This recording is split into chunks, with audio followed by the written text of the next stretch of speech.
Australian Reptile Parks is called, they've got a critically ill animal and sounds like it needs urgent attention.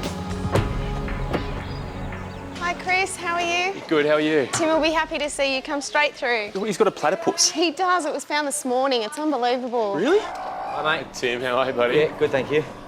You never cease to surprise me. Nah, check this out. The malnourished platypus was found wandering lost on a suburban road. He's lucky they didn't run him over thinking he was a rat, you know. Good people. We get some lovely people that bring all sorts of animals in, so this guy's benefited from it. Have you got a name for him? Oh, look, well, between a few of us, we wanted to call him Aussie because he's a little battler at the moment. My guess is that he's a young male, he's been kicked out by a territorial male, and he's just trudged through the bush. He's picked up all these ticks, and he turns up in suburbia. There's 20, 30 right there. My worry is that he's got 40 or so ticks in that container.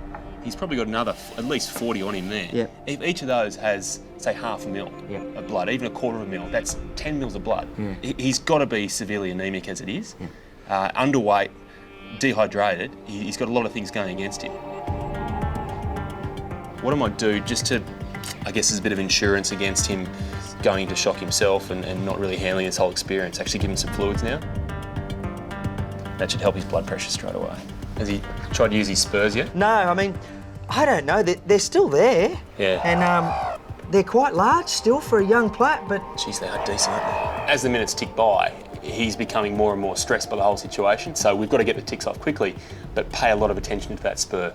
I and most of the guys here would rather cop a whack from a King Brown than one of these, you know. The pain is just said to be unbelievable. It's amazing, isn't it? Everyone just assumes they're just so cute and cuddly. Yeah.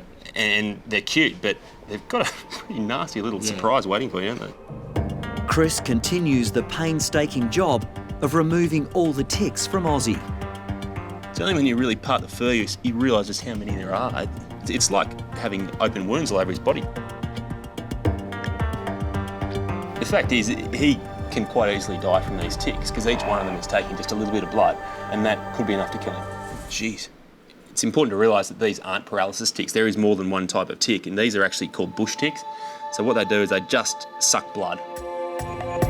On a small animal, finding 1 or 2 ticks is a concern. Finding 100 is extraordinary and extraordinarily worrying too.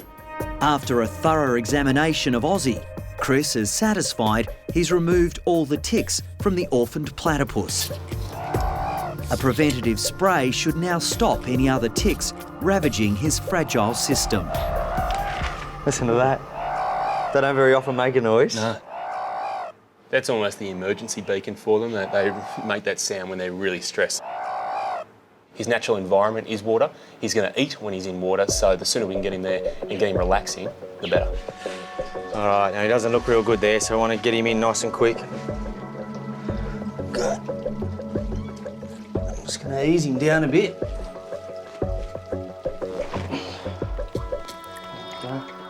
Off you go, mate. Let him see where he is. We'll just keep him isolated for the moment, you know, give him his own little tank and let him try and recuperate until he gets healthy. Looks good. He's hungry, isn't he? Yeah, actually eating mealworms. Look at that. That little sonar of his is still working then. Look, there we go, another one. That's a good food response. I mean, that's immediate. It's not over by a long way. You know, for him to be like that in my hands, then touch the water, it doesn't mean we're in the clear, you know. That's sort of his last-ditched attempt to get some nutrition in, you know, but we've got a long way to go.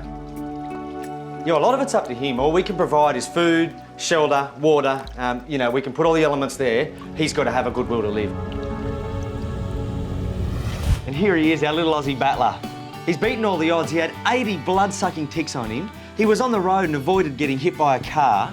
He walked all that way through the bush. And I tell you, if this bloke was human, he'd be selling his story to a magazine.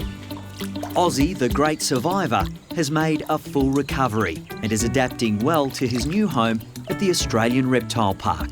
Now, as for his future, in captivity, he's going to become very dependent upon us. So he might finish his days in a breeding program as an ambassador for his species.